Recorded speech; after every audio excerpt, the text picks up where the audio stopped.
Welcome back to another special edition of House of Hoosier podcast here on the Field of 68 podcast network ahead of a very big weekend for Indiana hoops. The Purdue game coming up on Tuesday. The first one will be in Assembly Hall, Wisconsin following that. But we're going to focus on Tuesday. This is coming out. That'll be tonight when you guys are viewing this. We're here with Casey Bartley of the Old Gold Show, who is one of the hosts of the Purdue team podcast for Field of 68, and always alongside Austin Platt. I'm Ben Haller. But Casey, thanks for coming on. Absolutely. Appreciate the invite.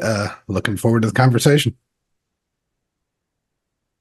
Casey, I guess if we're thinking about Purdue here, a fantastic start to the year. We all have to say 15-2. The biggest piece, of course, of this Purdue puzzle is the big 7-footer, Zach Edey. National Player of the Year returning is something really unheralded until the past few years.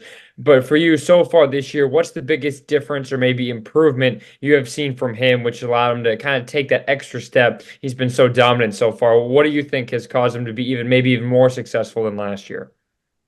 Yeah, I mean, it's hard to point to anything particular just because his stats were so good last year, but definitely the way he's moving the ball this year, it's a lot more intentional. It's a lot quicker. He's reacting more strongly to double teams and knows where the ball needs to go. He's had a couple flyer games where he's had some turnovers, but the ball is leaving the post in a way that it did not last year. And that on top of Purdue, actually making shots around him has made this offense even tougher to defend, and him in the post even more impossible. Hey, Casey, we're going to jump to a point in the season for Purdue that always seems like the best part of the season for Purdue. That's those MTEs, the multi-team events. Early, you guys went to the Maui and had a very successful weekend. You had 3 wins over, at the time, 3 top 11 teams in Gonzaga, Tennessee, and Marquette. You're talking about Zach Edey and kind of coming into his own. How big was that weekend for Purdue and getting the season jump started? I mean, it's obviously good. I think what's good about it is those kind of wins piled up. Like, Purdue will have to hurt itself a lot to not be their preferred number 1 seed in the tournament. So if you're talking actual things that are going to help, it's when a bunch of dudes are in a room trying to figure out where Purdue stacks up resume wise. They're going to look at those 3 games and be like, they're going to have their choice. They're going to get a play in Indianapolis and Detroit. It's weird because mentally, this team has really, from day one, believed they were the best team in the country. They're going to win a national title. That didn't waver before that tournament. It didn't change any after. It didn't change after Northwestern lost. Didn't change after Nebraska.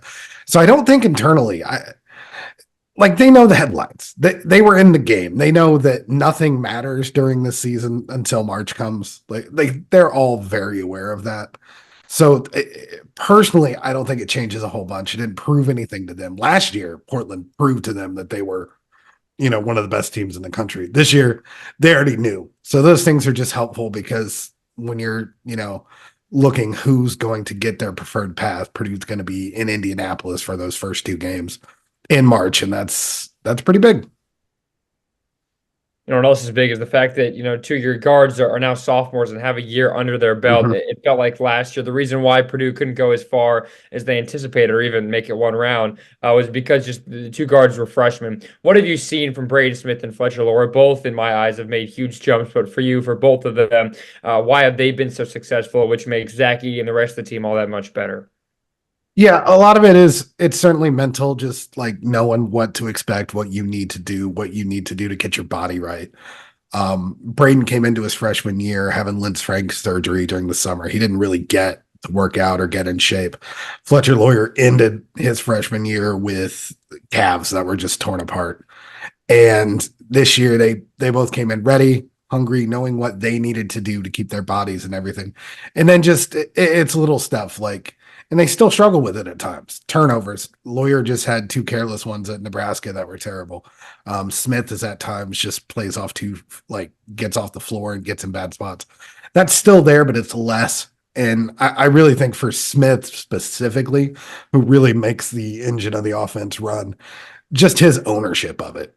And he's more willing to take over as a scorer as well as, being the premier playmaker in the Big Ten. Yeah, one of the things that's impressed me the most about Purdue this season, and once again, I can go back to the Maui and look at it, and it's proven even in those few games, is you guys, Purdue's been just a different variety of teams, totally different style teams that are, at the opposite ends of the spectrum. It's back-to-back days. You beat a Tennessee team that's very defensive, a very physical Tennessee team, but you're still able to come out, score 71 points on them. The next day, you play a very high-powered offensive team in Marquette. Not a very big team, but a team that shoots the ball really well and scores a lot. What about this Purdue team makes it so versatile? First of all, that Tennessee game was garbage. It was barely basketball with the way the refs called it. Um, Honestly, I think it helps Purdue because anytime teams come in with a personal style, they're going to play that style. And Purdue generally is going to do well. It's when teams, like when they just sell out and 100% go to just try to muck things up for Purdue. It's what Fairleigh Dickinson did. It's what Nebraska and Hoiberg always does. Northwestern wasn't quite like that because Purdue's offense worked fine then. They made shots. But these teams that stick to what they do, it's so hard to get through Edey and around Edey. Like if you're just playing normal basketball against it, like Arizona just played their defense and they got ran out the gym until they tried something crazy and zoned up. I think if you're playing Purdue normal, you're in trouble. Unless your normal is like super crazy pressure with big guards, like you're just gonna have a hard time up. The Edey is just too good. So yeah, I think Edey is just holds the team up from a floor standpoint that no one else can really count on. Purdue's had, obviously, we talk about the guys that are back for another year and taking big strides, but Trey Kaufman-Ren has been such a big addition to the squad, kind of adding that extra big. And we know Indiana loves to go out with two big lineups. What's the addition? How much has that impacted the team, helped Edey out? And how do you, I guess, you see the two of them faring against Indiana's big men when this game is played tonight at Assembly Hall? You guys are being really nice, by the way. I mean, not near the vitriol. Look at the state of Purdue basketball. Look at the state of Indiana basketball. We're Indiana guys. Of course, we're going to be nice. Yeah, awareness is what I think of with most IU fans. Until 7:00 tonight, will be nice. Right. So Trey, that's a good question because like Trey has really changed the way the floor looks for Purdue because he is another post banger. I think it's the most fascinating part about this game is how do two teams who usually part of their edge is that they play two bigs, and there's not many teams that have quality bigs the way that IU and Purdue does. It's still going to be an interesting style conflict because IU has better athletes there, both for new. And I'm forgetting the other guy's name. Where? Sorry.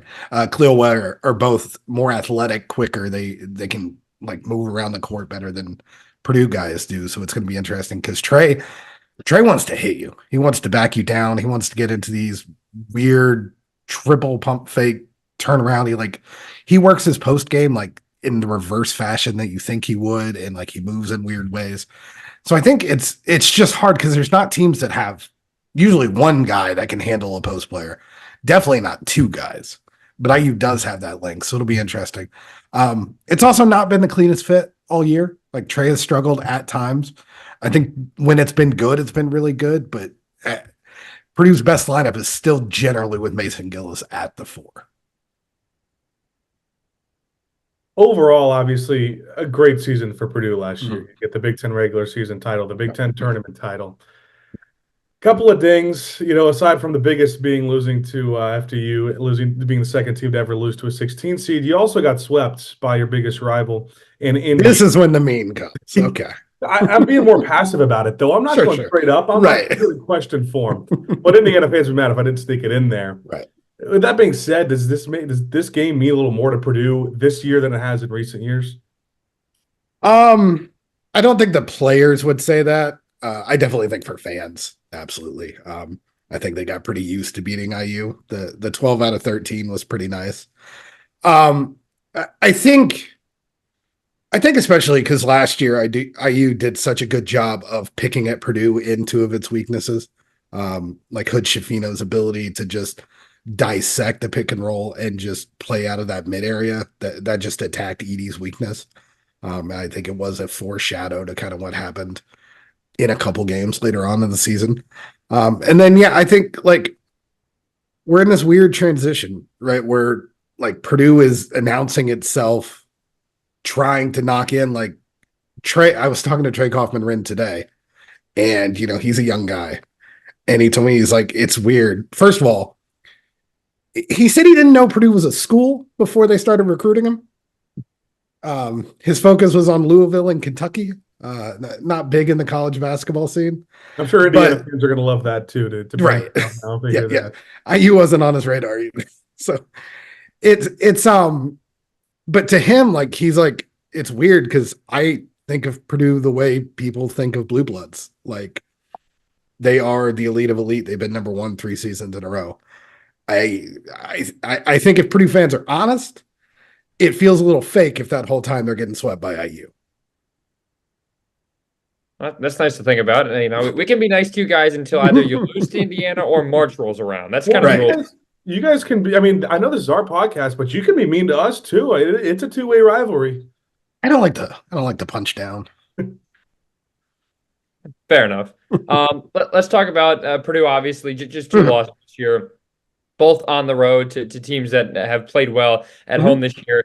We know Indiana stinks on the road. You probably don't even have to watch those games to just look at the box score and realize. But for at least in your mind, Casey, what has been the difference for Purdue in these true road games? And I guess the reasons why they lost to Nebraska and Northwestern, maybe other than the turnovers. Well, I've got bad news for you guys. Those teams shot threes and made them. So like that's an important piece of an upset usually. It's weird. So what I'm going to say is going to sound more like an excuse at first, because Purdue's lost 2 games, and in each of those games there were at least 2 players that had career nights against them. I mean, you can argue Boo Buie, like that's just what he does, but the shots he was making was insane. 30 points against that team.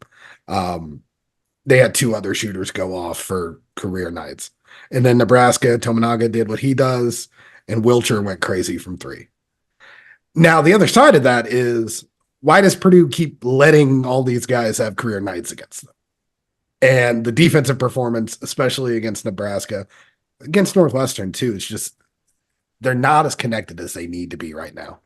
So I think it's definitely defense. Purdue's offense hasn't crumbled the way it did last season, because there were times last year IU did it to them to where the offense just looked bad, but the defense has shown cracks. Now, 3-point line is that like weird half circle thing. I don't know if has Woodson erased it? Is it still there? Yeah, it actually is still on the court. They've been hitting recently at higher clips than they were. They're just not taking them. It's so weird. Yeah. No, the point in the season, when Big Ten play started, they were dead last in NCAA Division I, right. and proportions of points that come from the 3-point line. Yeah, I think you guys are up to 320 now? Maybe. Climbing. Pop the champagne. It's an Indiana team that has played stepped up their competition last year in terms of when it got to this Purdue game, especially in the 3-point line like you talked about. But you got to stop Edey. That's one of the biggest things. It's not as much stopping Edey, it's containing Edey and making sure he doesn't have a career best game. He's been pretty consistent this year, but it hasn't been all 20-point games. In his worst games, what have teams done to stop him? Not play normal basketball. Nebraska is, if I'm a team watching, wanting to beat Purdue and Edey, I just watch Fred Hoiberg create a defense. And it doesn't always, it didn't work at Mackey last year. They still lost by 20, but both those road games are just, first of all, you have to be shameless about it. You have to foul him every second that he doesn't have the ball, because that's your best chance of not getting a foul called against him. Still a pretty good chance you're not going to get a foul called against you if you're pushing him while he's shooting too, but that's a different complaint. But you have to have 2 guys doubling him at all times, because he's taking up that space in the middle anyway. So Purdue can't really use it as much as you would want. And they've been a little suspect on making just simple plays to beat that. And then I don't just hope a little, you have to hope he gets frustrated enough that, because he can beat you offensive rebounding if he's not getting the ball. Because when you're double tripling like that, all of a sudden your defensive like rebound sets, you're out of position. And so it's like you've got to get away a little bit with contact early. You've got to be able to just double, triple team him, make those entry passes hard. And you have to force some turnovers off that. Because when he gets the ball, Purdue's going to be efficient. So you just have to have enough plays that you can turn it around turnover-wise to make up for it.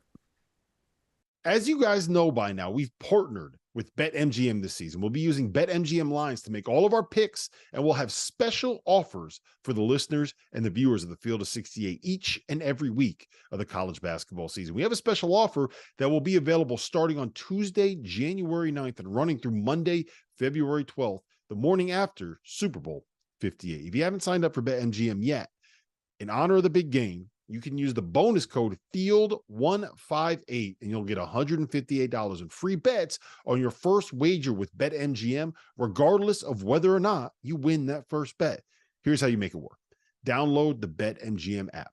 Sign up using the bonus code FIELD158. Deposit at least $5 and place your first wager on any game. You'll receive $158 in bonus bets regardless of the outcome of your bet. Just make sure that you use that bonus code FIELD158 when you sign up. And remember, BetMGM is now available under one wallet in select states. As a New Jersey resident, this is super convenient when I have to go cover games in New York or Philly, which happens quite a bit.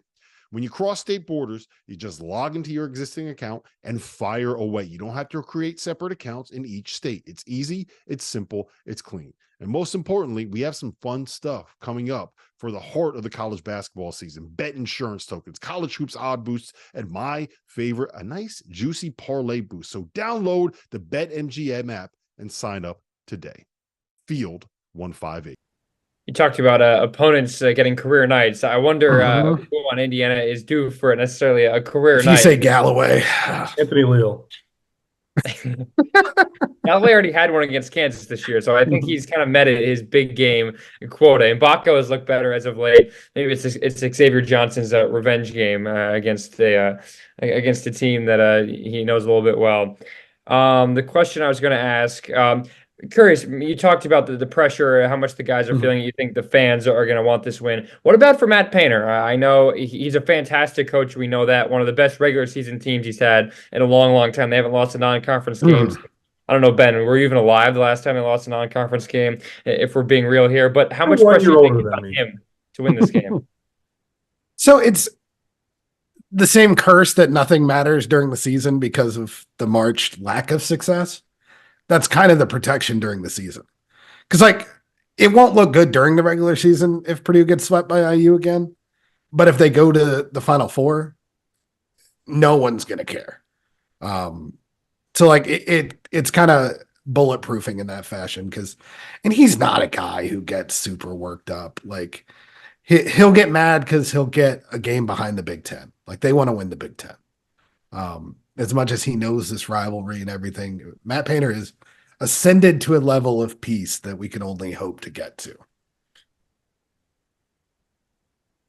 You asked me if Indiana had replaced the 3-point line, and that's a pretty smart comeback. I haven't heard that a ton, but I did want to ask a basic question: if Painter wanted to erase all the national championship banners in Mackey or were you alive for any of them?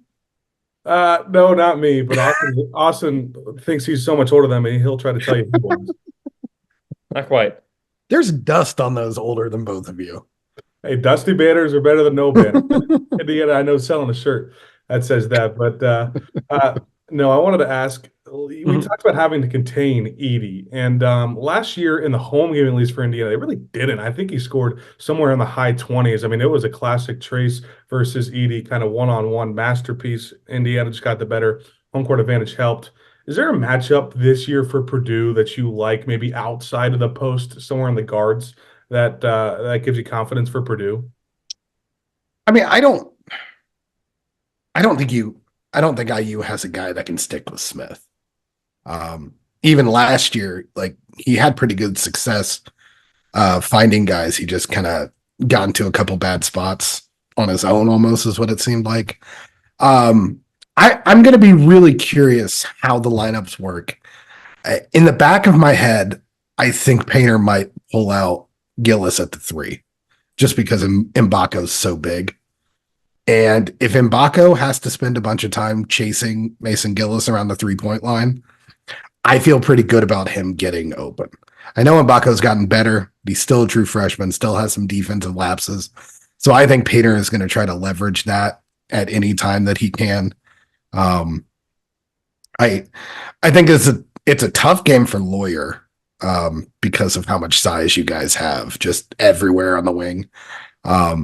Same for Xavier Johnson a little bit on the offensive side, but yeah, I think Smith getting inside and causing havoc should happen, and I think just tracking Mason Gillis is going to be hard for a defense that hasn't been super connected all year.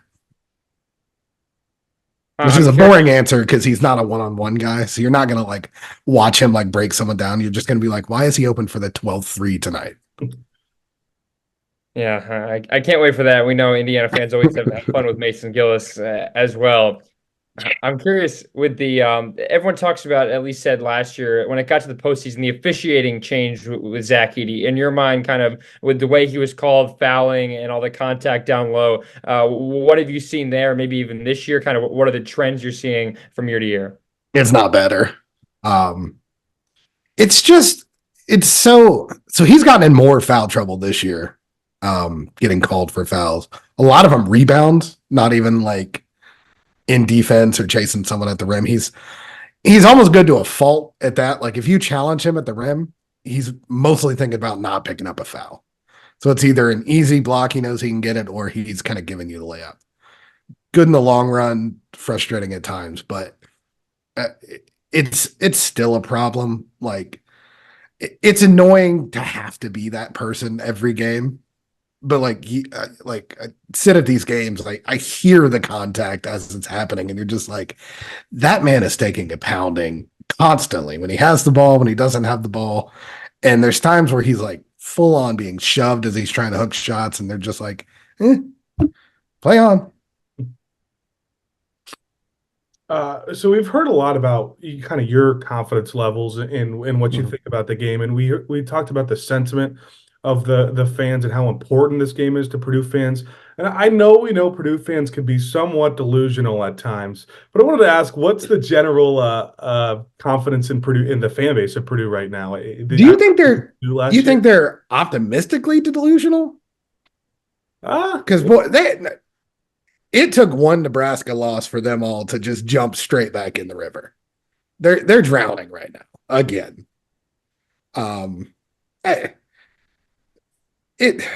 Every fan base has problems. Purdue's are almost all like trauma based. Will Purdue be annoying if they come out and beat IU at the Assembly Hall again and talk a certain way? Absolutely. That's what the rivalry is. Yeah, that's rivalry. Yeah. So it's hard because right now we're in a state where Purdue's been number one again for the 3rd straight season. In like 5 words, you could say something to me that I have no comeback for. Just say Fairleigh Dickinson and I have to shut up. There's nothing, like there's no comeback. So like it is a precarious spot to just exist in. Like Purdue fans are all just wanting March to happen and wanting to just get out of that first weekend. You talk about fans jumping in the river. I think the Big Ten as a conference right now might just be in the river sinking because of the way it's been this year. I'm curious. We've seen a lot. The home court advantage has played such a big part. I think that the top 7 teams or whatever were undefeated until Illinois lost to Maryland this weekend. What have you seen so far just in the conference as a whole? Why is the home court such a big advantage? And kind of why is Purdue the only team that people can actually trust right now going into the long run? Because it feels like everyone else, Illinois, I know they're good. Obviously, still without their point guard and had a bad loss. Maybe you don't think they're as good. Don't worry. Illinois and IU fans always just find a way to hate each other. But kind of why is the conference this poor compared to Purdue? Because they're just kind of head and shoulders above everyone else. It's just kind of like Zach Edey, just kind of towering above everybody else. I don't think there's a bunch of talent in the Big Ten. And I think it's a weird time in college basketball because we're living through these COVID years. So we've got guys that are way older than they should be, and they're able to transfer for free now. And I think NIL has also kind of made a few more people stay. So it's an uncertain time. And then Big Ten for like 2 decades now, it's like they're not really hitting on like lottery guys. The guards aren't great. Um, Big Ten's kind of gotten by on being weirdly good and a little more respected than they probably should be. I don't think the Big Ten was that good last year. The narrative just hadn't caught up yet. And then Purdue is just in this weird spot where Zach Edey came back. And it's not a whole bunch more than that. I think you could say Painter does a good job of hitting on guys in the 70 to 150 range, 450 range with Edey, but like it's such a hard tight wire to just find guys that are good enough but not good enough to leave. And Painter's got burned by that a little bit with Jaden Ivey and kept going. But right now, I would just say that Purdue hired a coach at the right time, and they held on to him at the right time. So you're watching Izzo lose his freaking mind and just slip into the abyss. And you're kind of like IU's in a weird point where they hired a coach who Woodson's like 73. How old is he? Like older guys that are. It's the stuff that Big Ten schools used to hang their hat on. They really can't anymore, and it's a coach's sport, and all the coaches are elsewhere. Besides, well, you can't even say Painter because he hasn't done it in March yet, but everything else is there for his pedigree. We'll talk about hypotheticals now. You really want Purdue fans to jump in the river. They lose to Indiana tonight at 7:00 at Assembly Hall. In that scenario, what does Indiana do well? I think they rebound surprisingly well. And I think they probably need to get Edey into foul trouble early. And I think it's really a combination of Ware and Renault being able to move around Edey and kind of like he's got a tendency to get lost in the action. And if you have a quick big, you can kind of get some easy looks behind him. It probably takes a good Xavier Johnson or Trey Galloway game, one where they get a little hot, and it's probably going to be one where Woodson leans on just the starters. And again, I think there was a game a couple weeks ago where he was like, I just need to play everyone 38 minutes. That's probably the case. Maybe a little less Gabe Cupps, just maybe not 38 minutes of him, but yeah, I think a combination of that and then just the length on the wings causing turnovers for Braden Smith and Fletcher Lawyer. They struggle with size, and IU can throw a lot of size at them on the ball. It's interesting where Indiana goes. The whole Xavier Johnson ejection led to him not playing a lot at Minnesota. When he was on the floor, he was flat out bad. And Mike Woodson said for some reason that he gave good minutes, which I still have to look at that tape, and I'd still probably be looking for something he did well. You talked about guards and not going to the NBA. I'm curious, did Jalen Hood-Schifino, did that name just escape your mind? Yeah, he's really thriving right now in the NBA. He's but no, I mean, like, that's like the cream of the crop. And he was like a 18th pick for a conference that's supposed to be as good as the Big Ten. You would think there would be more than, Jaden Ivey and Hood-Schifino going. But like there's not a whole bunch of like game breakers in the Big Ten right now. Yeah, just wait until Trace Jackson Davis shows out in the Warriors when they trade, Draymond Green, and they get rid of everybody. Another team that's really thriving in the NBA. I did hate on Trace a lot because I find IU annoying, but like it's very apparent all the ways that he held that team together over the last like 4 years. And it's a shame that he never had shooting around him. I don't know what your guys' coaches were doing. It seems so simple that you should just add all the shooting you could get your NIL hands on. And they never did, and that's a crime because that could have been a really good team. Everyone talks about now how Mike Woodson got carried by Trace Jackson Davis and especially Hood Schifino last year. And that one open scholarship spot, I don't know who they're waiting on, but I think it's a bit late to fill that. And I think at this point, you talk about fans jumping in the river after that Rutgers loss, everyone was all over Mike Woodson. So I guess it just runs in this state. I guess quickly, Casey, before we get out of here, what's your score prediction? Be as honest as possible here. Indiana's 10-point underdog, so anything works here. Try to remember what I said earlier. I think I said 80-72 Purdue. I don't think it's going to be a slog. I think Purdue will jump out early because they were so bad to start the game there last year. I think they're going to try to do everything not to. And I just IU couldn't guard Edey with Trace Jackson Davis. I have my concerns that Renaud and Ware are capable of just holding up against him. And I think Purdue is going to jump out to about a 15-point lead. And then I think IU will have a good 5-minute burst late in the second half to tighten things up a little bit.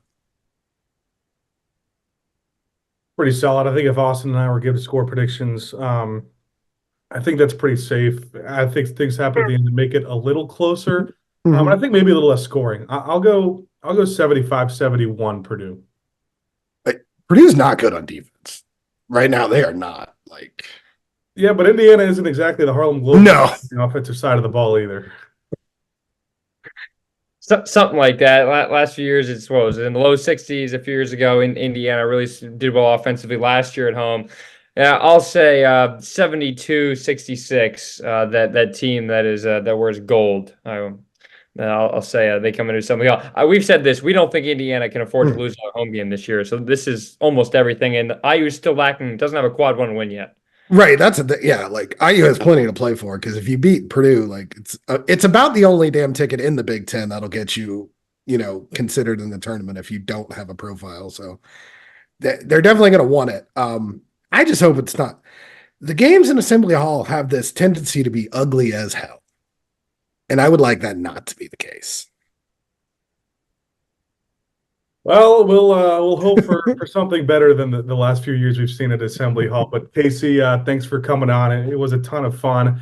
Host of the Old Gold Show. If you're a Purdue fan watching, I'm Jeff Goodman. That's Rob Doster. If you're an Indiana fan watching, I'm Ben Haller. That's Austin Platt. If you didn't know, tonight, 7 o'clock, Indiana plays Purdue, a team that has lost to a 12 seed, 13 seed, 15 seed, and 16 seed. I think in the last 7 years or so, but which is more tournament games than IU have had in a decade. I'd say about so. Had a lot of fun, boys. Thanks. Yeah, thanks. Thanks for tuning in. Indiana playing the number 2 team in the country, the Purdue Boilermakers, tonight at Assembly Hall. Thanks for listening to another edition